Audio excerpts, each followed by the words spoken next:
Listín Diario Editorial for July 20th of 2023. Changes in sight. Some time ago, the Ministry of Public Health released a study that yielded surprising findings about health in the country.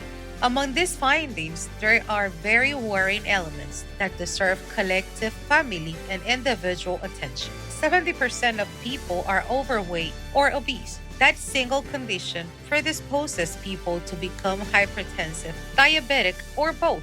This explains why, at this time, 32% of Dominicans suffer from high blood pressure and are at risk of advancing to cardiovascular damage.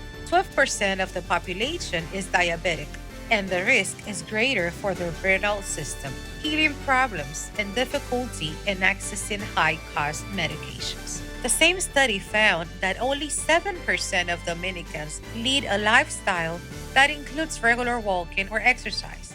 The remaining 93% live in a modern sedentary lifestyle. When any student of Dominican society adds these data to the state of education, youthful self confidence, contempt for life, and disrespect for the rules of coexistence, they will have no choice but to admit that we are not doing well.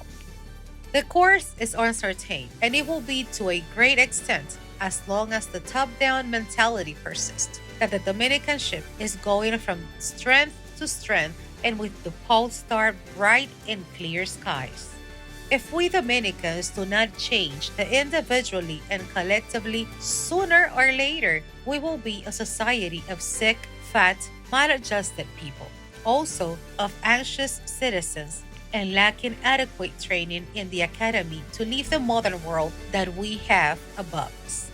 But every day we see that with virtuous eyes and ears very sensitive to noise, magnates do not want to see or hear.